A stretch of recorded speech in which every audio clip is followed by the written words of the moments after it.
Bueno, mi nombre es Santiago Meloni y hoy, 15 de agosto de 2025, estoy presentando mi primer manuscrito de horror psicológico nombrado Averno Represión, el horror de lo que no queremos ver. El proyecto comenzó a finales de 2022, noviembre de 2022, como un proyecto parcial de fin de año de la orientación de artística en el liceo número 1.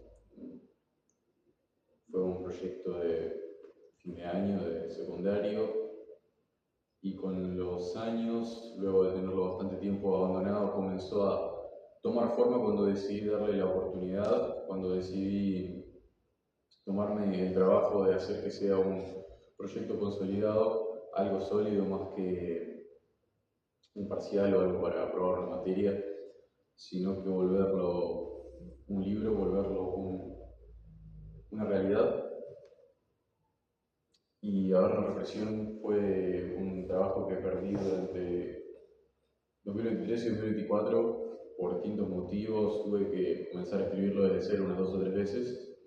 Y en diciembre de 2024, diciembre del año pasado, lo retomé por una última vez y hasta que no lo dejé finalizado, no paré de trabajar con él, con la ayuda de la editorial Grupo Ignio durante estos últimos meses, hasta que el 24 de julio, el mes pasado, sacamos el trabajo a la luz y estoy bastante contento con los resultados que tuvimos entre la editorial y la ilustradora del libro, mi hermana Catherine Meloni, que se encargó del arte de la portada y de todas las ilustraciones del libro.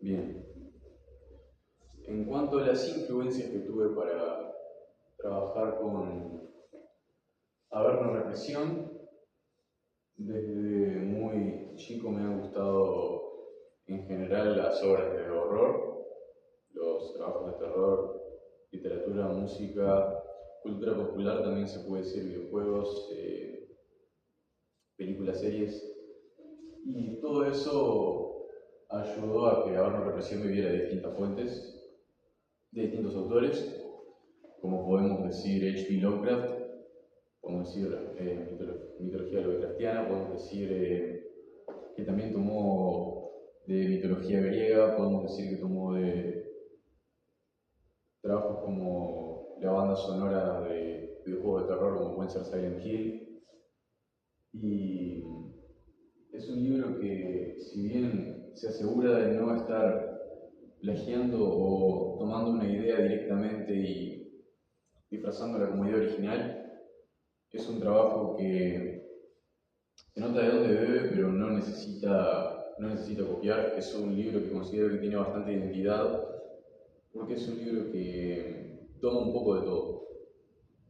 Entonces sí se puede decir que libros que, a pesar de no haber completado, no haber leído todos o no haber terminado todos, que me inspiraron en la creación de este trabajo, pueden ser La Divina Comedia de Dante Alighieri, puede ser Frankenstein, puede ser La Metamorfosis de Franz Kafka, puede ser Cementerio de Animales de Stephen King y puede ser definitivamente El extranjero de Albert Camus.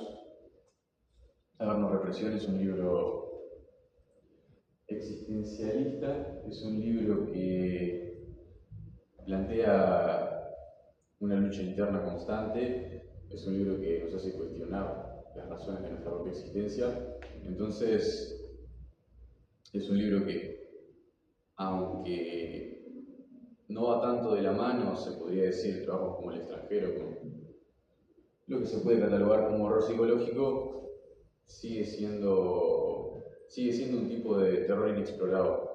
Entonces, toma de distintos lugares, incluso de lugares que no son terror. Bueno, en cuanto al significado del título, volvemos a lo mismo, es una metáfora para la lucha interna que tiene cada individuo con, bueno, ese conflicto interno constante al que las personas nos enfrentamos en el día a día, ya sea en silencio, ya sea de manera más ruidosa, pero considero que todos tenemos un averno de la represión emocional en nuestro interior, o todos tenemos algo que contar, algo que decir y algo con lo que batallar en el día a día. Entonces, averno represión hace alusión a eso hace el título. Quería que fuese un concepto con el que todo el mundo pudiera sentirse identificado, un trabajo del que todo el mundo sintiera que puede formar parte, o a pesar de lo exagerado o fantástico que puede llegar a verse su universo, que incluso en esa fantasía la gente pueda llegar a decir: yo he llegado a sentirme así, o yo he llegado a, si bien no vivir eso, vivir cosas que me hicieron sentir cosas similares a eso. Y eso es lo que busca ver la represión muchas veces. Una conexión con el lector desde la herida. El origen de la idea central, bueno, en un principio, en 2022, se me hacía un trabajo bastante difícil, una labor bastante complicada, responder la pregunta de ¿cómo hacer que un libro dé miedo? ¿Cómo hacer que un libro aterrorice? ¿Cómo hacer que un libro asuste? Los libros no asustan. Las películas asustan, las series asustan, porque tienen ese recurso audiovisual que la literatura no tiene. Entonces vamos a lo siguiente. ¿Cómo llevar lo audiovisual al terreno literario?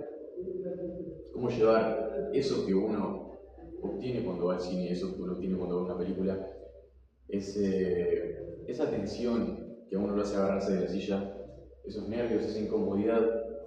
Yo lo que buscaba era que esa persona que estuviese leyendo Verno Represión abriese el libro, se sintiese identificada con el personaje, se sintiese identificada con lo que está viviendo el personaje y quisiera cerrar el libro de la incomodidad, sin necesariamente recurrir a lo grotesco.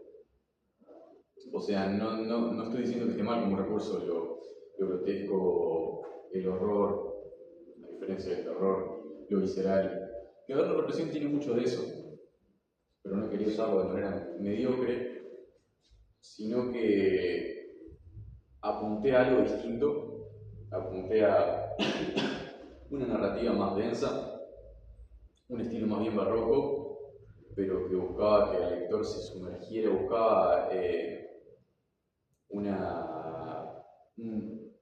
¿cómo decirlo? ¿Cuál sería la palabra? Una experiencia que lograse cierta inmersión, que lograse que el lector se sintiera inundado entre múltiples conceptos que hagan que se cuestione constantemente, entre múltiples preguntas. Entonces, Adorno Represión no plantea un terror típico, sino que plantea un terror incómodo porque viene desde la verdad más profunda, viene desde un terror que nace desde adentro, viene de nuestras propias preguntas, viene de las preguntas de por qué estamos acá, viene de las preguntas de hacia dónde vamos. Entonces, Adorno Represión incomoda no solamente por los monstruos que presenta, sino porque muestra preguntas que ya nos hemos hecho, quizás desde el inicio de nuestras propias vidas.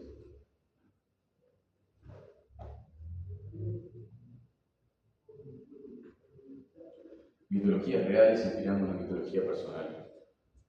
Averno Represión muestra diferentes monstruos, como pueden ser faunos, monstruos, demonios, espíritus, pero no son más que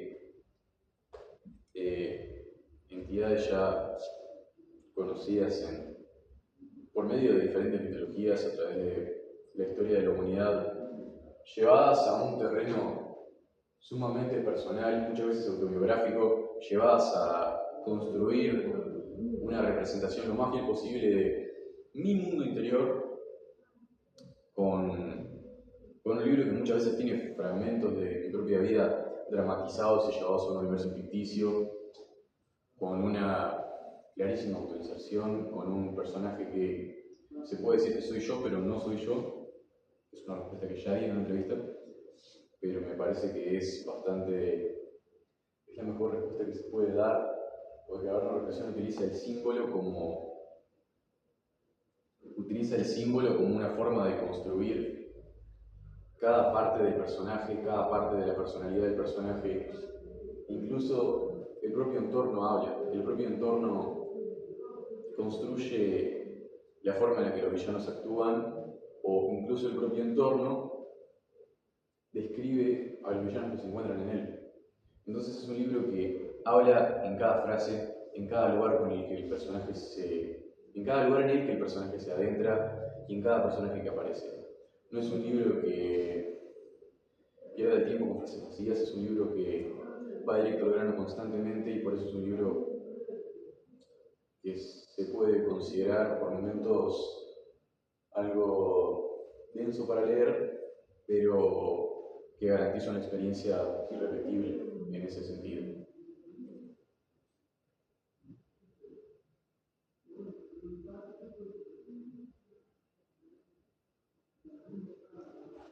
Bien, y hablando de símbolos, los antagonistas son seis villanos en contra de un sobreviviente que se aferra a la vida prácticamente por instinto. Entonces no es una estructura narrativa tradicional, no es la manera que muchos considerarían dentro de lo normal para una historia, para comenzar una historia, para escribir una historia. Adorno Represión comienza adentrándose en la mente del propio protagonista sin dar absolutamente ningún tipo de contexto previo, y a partir de ahí es un descenso en espiral en el que no queda definido de manera clara dónde está el inicio, dónde está el desarrollo, dónde está el final, como pensarías en cualquier tipo de historia por el estilo, porque Adorno Represión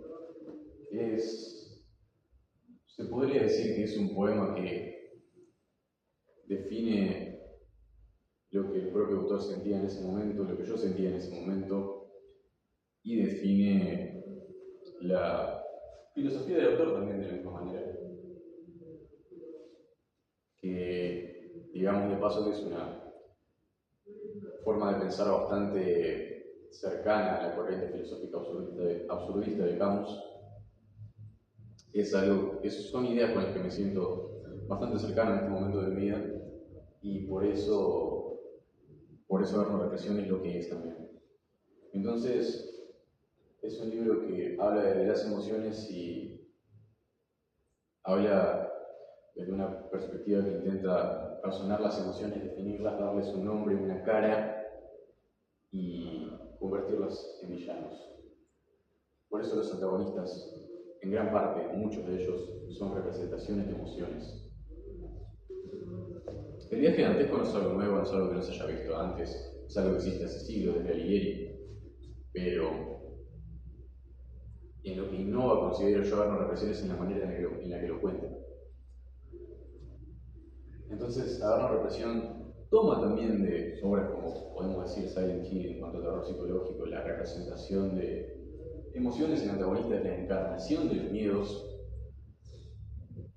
Sin embargo, lo hace desde un nuevo método, de una manera distinta.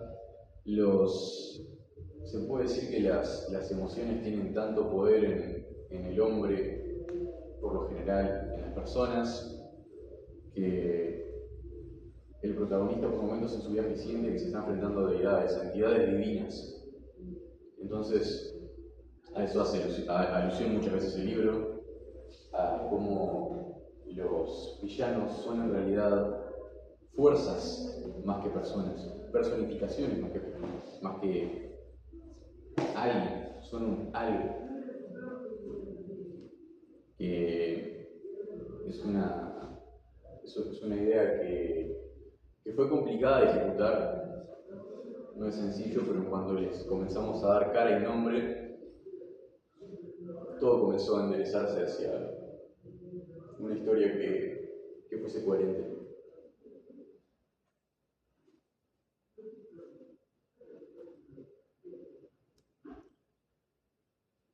y acá estaría más o menos lo que estábamos hablando, un mundo que habla en cada escenario, personajes que son fuerzas del universo más que personas en sí. ¿Qué personajes podemos considerar reales en la historia? ¿Qué personajes son alguien más que algo? Contados con los dedos de una mano. Y es una historia que algo que me deja bastante contento de ella es que no necesitó una gran cantidad de personajes para ser una buena historia. Una aventura en la que la metáfora se vuelve real y bloques de la historia que construyen al protagonista. Yendo por el punto de que es una aventura en la que la metáfora se vuelve real, vuelvo a lo de que Haber la represión es un trabajo bastante experimental y desde la propia manera en la que se cuenta la historia, porque no cuenta, por ejemplo, las metáforas. Haber la represión es algo que me hace reír a veces cuando lo pienso, que si fuese alguien en vez de algo, haber una represión sería un literalista de las metáforas. Haber una represión sería la metáfora llevada al punto más literal posible con tal de expresar cómo se siente el protagonista muchas veces. Si yo, por ejemplo, quiero expresar que un personaje en Haber una represión pierde el amor de su vida y siente que su mundo se rompe en 1000 pedazos, no escribo la frase entonces el personaje perdió el amor de su vida y su mundo se partió en 1000 pedazos. Literalmente me tomo el tiempo de escribir una página entera en la que haya un Armagedón, haya un apocalipsis o ocurre el fin del mundo con tal de representar la fuerza con la que ese personaje está sintiendo las emociones de que su mundo se está rompiendo. Si tengo que contarlo de una manera distinta, si tengo que usar el recurso de una manera distinta, aunque sea más arriesgado, no es algo que me preocupe y considero que es algo necesario. Considero que hacen falta trabajos que arriesguen. Y eso es algo que me pone contento decir de Haber la represión. Haber la represión arriesga en cada página. Por eso es un libro que no tiene páginas vacías.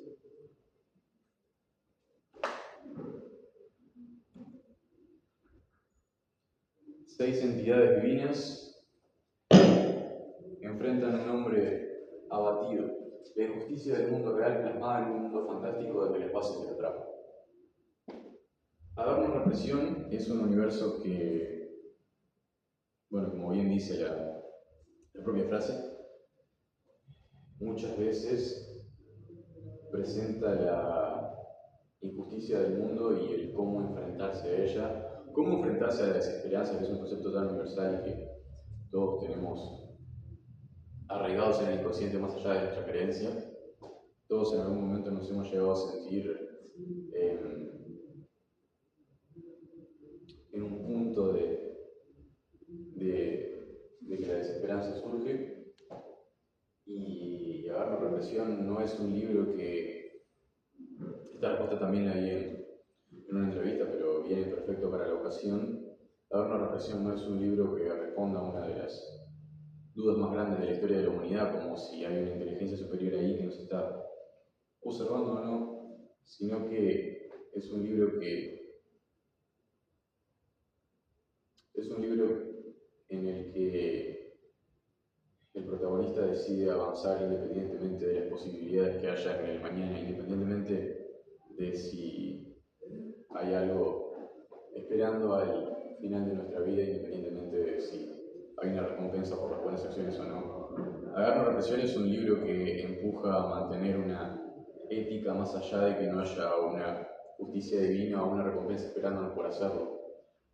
Haber una represión es un libro que afronta la injusticia aceptando un caos universal sin un autor con él. Haber una represión es la lucha de un hombre abatido en el sinsentido y el cómo seguir avanzando en el caso de que el universo sea absurdo.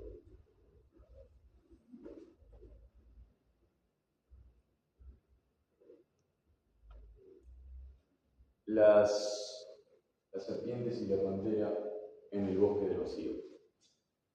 Bueno, lo que representan cada uno de los 6 villanos que aparecen desde la sinopsis, aparecen desde la contratapa del libro, son las 6 emociones principales, las emociones negativas a las que el héroe se va enfrentando a lo largo de su travesía. Entonces, cada una de ellas tiene un objetivo distinto, pero a fin de cuentas todas se reúnen en su conciencia y todas terminan apuntando a lo mismo al final de la historia. Entonces, primero tenemos a las serpientes y la pantera en el bosque del vacío, que es un personaje que son 2 en 1, pero es bastante similar a uno de los personajes que aparece en la Divina Comedia. Y representa el placer vacío, representa un ciclo de autodestrucción en el que el protagonista recae constantemente, la adicción a la búsqueda del placer vacío, el hedonismo hecho un animal salvaje que intenta cazar al protagonista, y sería eso lo que principalmente representa el primero de los villanos.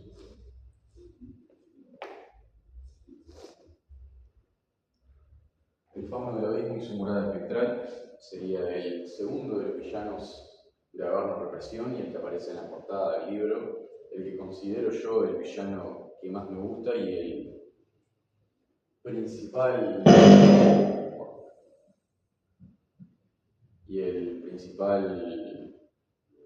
problema al que se enfrenta el protagonista a lo largo de la mayor parte de su travesía, que es la falta de voluntad o la desesperanza encarnada. Es un enemigo intangible y es un enemigo que está presente debajo de la piel, porque la tristeza no es un monstruo externo, no es un arquetipo de villano de cine, de película, de series, de libros, del que puedas enfrentarte a batir. No es algo que requiera fortaleza física, no es un villano que ni siquiera puedas tocar, porque es un villano que uno puede ver incluso bajando, cerrando los ojos.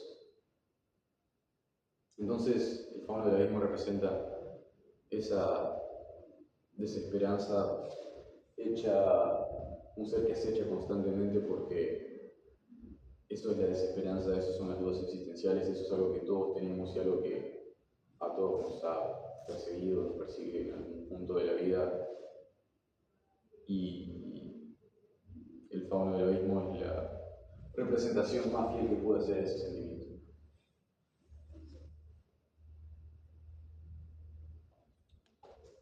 El pastor del fuego y su comuna tribal en el pueblo maldito. Cabe recalcar, ahora que estamos hablando de los villanos, que cada villano tiene su propio arco argumental y cada villano tiene una sección dedicada para sí mismo en la que todo el entorno gira en torno a él, valga la redundancia.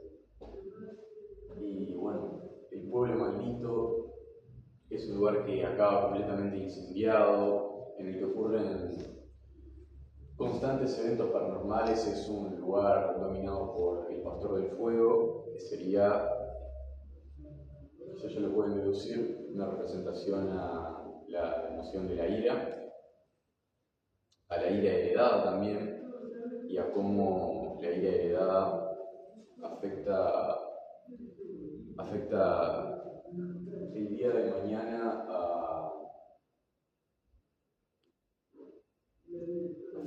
mañana de diferentes maneras a la propia comuna tribal que está en el libro, a cada parte de esa pequeña sociedad en la que se podría decir que la cabeza de esa comuna es el propio Pastor del Fuego, y cómo es un fuego que se expande y, y bueno, el personaje incluso en su propio diseño habla de la forma en que la ira puede llegar a cegarnos y de las consecuencias que puede tener la pérdida del control de las emociones. Y no quiero contar mucho más sobre él porque es algo que prefiero que el lector descubra al leer el libro. Pero hay mucho más que contar sobre él. Es un personaje bastante enigmático y quizás el personaje más político de la trama.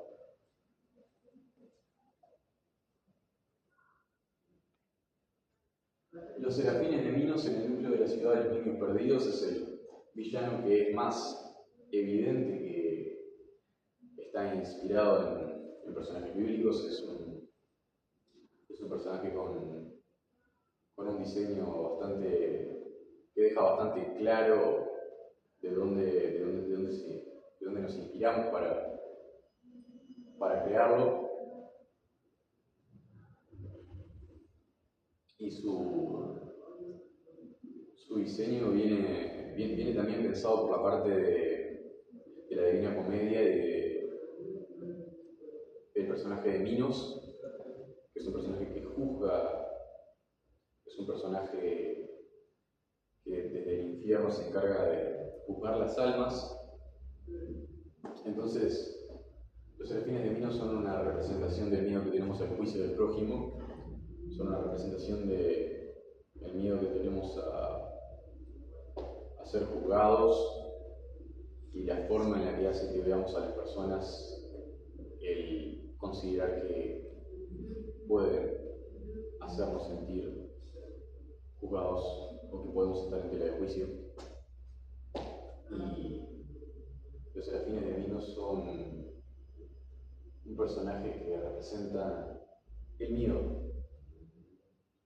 Si la pantera y la escoba son el placer, si el fauno es la tristeza, si el pastor del fuego es la ira, los serafines son el miedo.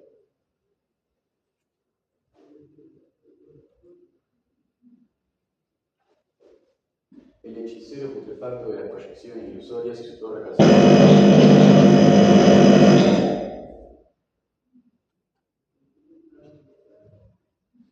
El hechicero putrefacto de las proyecciones ilusorias y su torre carcelaria infinita.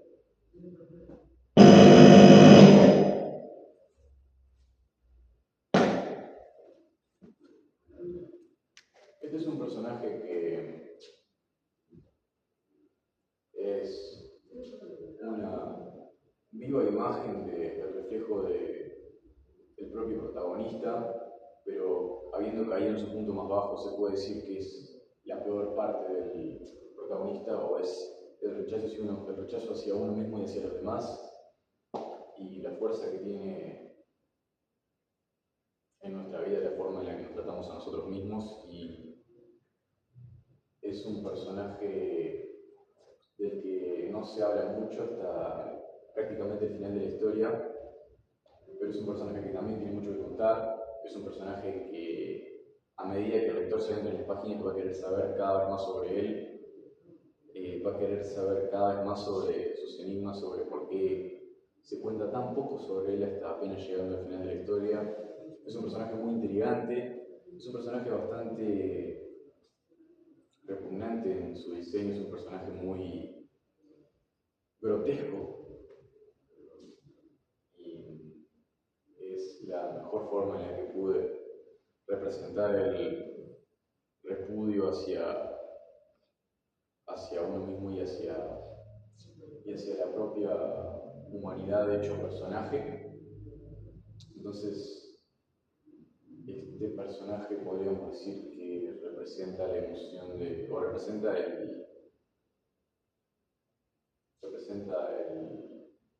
el asco, el repudio, el rechazo. Entonces, es de los últimos villanos que se presentan en la obra.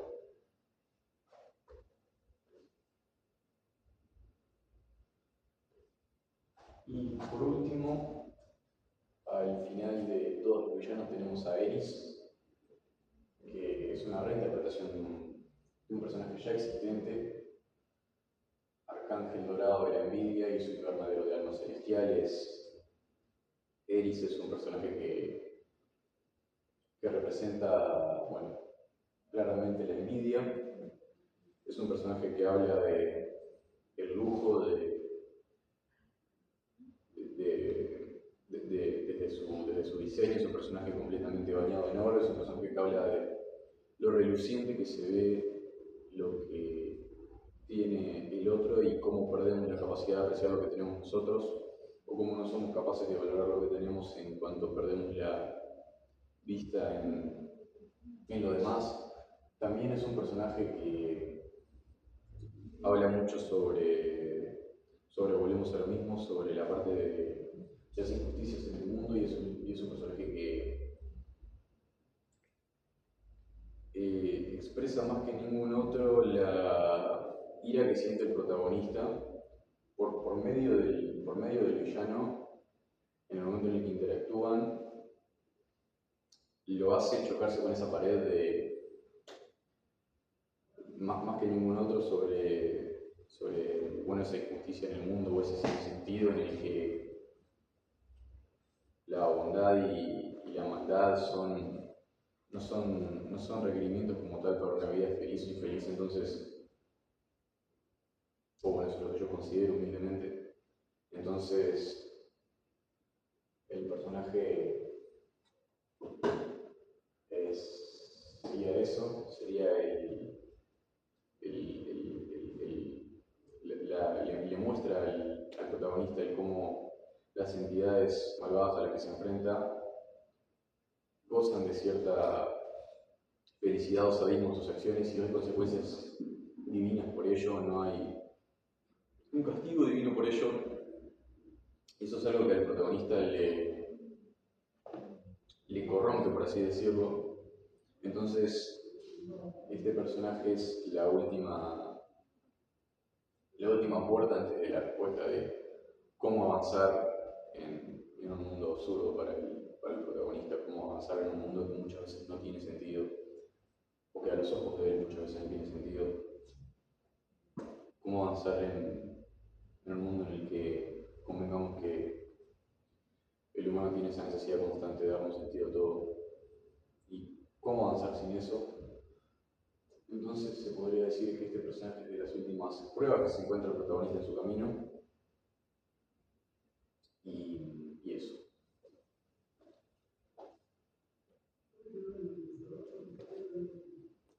Por último, introduciendo el último de los personajes, tenemos al salvaguarda del alma. La fuerza del amor humano hecha carne es del poco respiro que puede dar el libro en la constante tensión o desolación que presenta en su ambientación. Es este personaje, es el salvaguarda del alma, que es un interés romántico y que es un personaje al principio bastante enigmático. Al principio no se cuenta mucho sobre él, más que decir que fue como un salvavidas para el protagonista. Y es bueno la personificación de la fuerza del amor que el personaje llegó a sentir a lo largo de su vida, y eso se vuelve una persona real. Entonces es de los pocos personajes que se puede decir que no es solo una fuerza, no es solo un algo, sino que también es un alguien. Es un alguien que estuvo presente en el pasado del protagonista, y es un personaje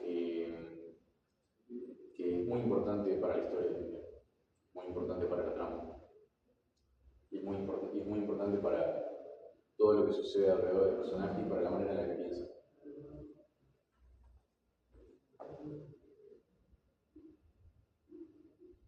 Entonces, en resumidas cuentas, Agarra Represión sería lo que recapitulando es la lucha interna, la contraposición de dos fuerzas como son el amor y las emociones negativas. Es la ética nublada por el absurdo, la universal desesperanza. Es la falta de represiones divinas, presentes o venideras, el cómo afrontarlas. es literalizar las metáforas para expresar el sentir, y es cómo seguir avanzando en un mundo sin sentido aparente.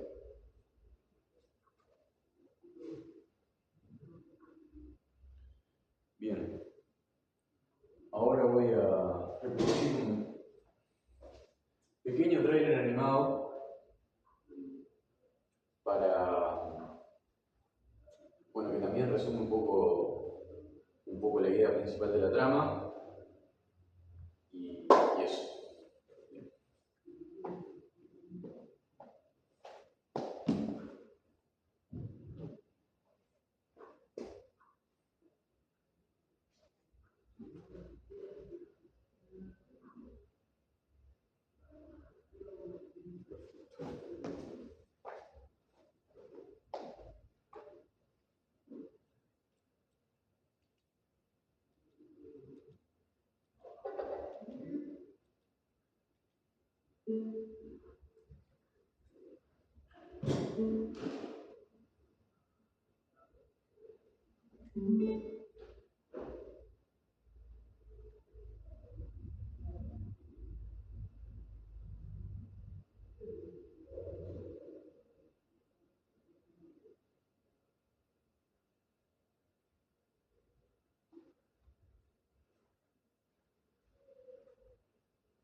Bien.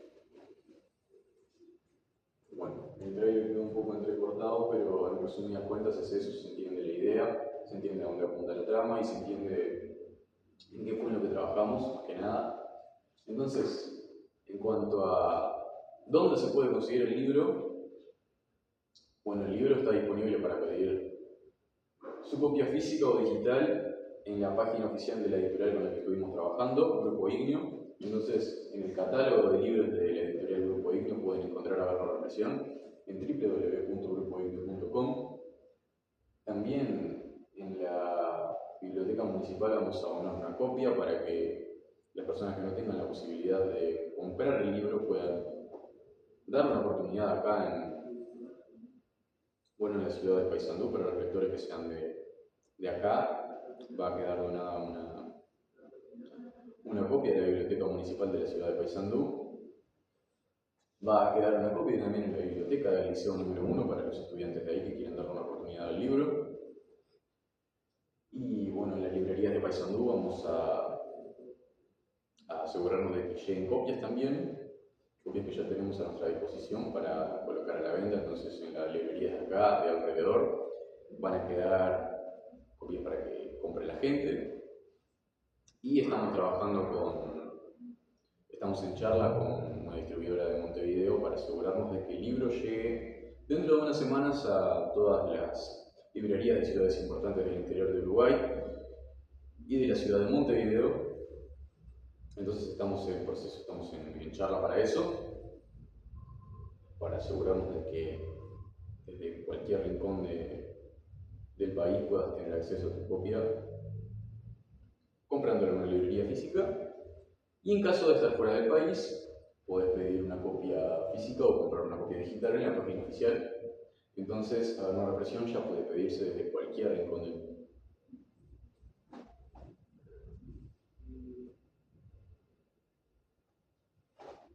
Bien, bueno, sería eso en resumen.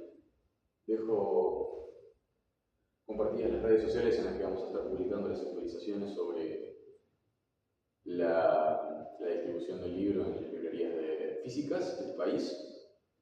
Entonces, en esas redes sociales vamos a estar dando las actualizaciones en los próximos días en cuanto tengamos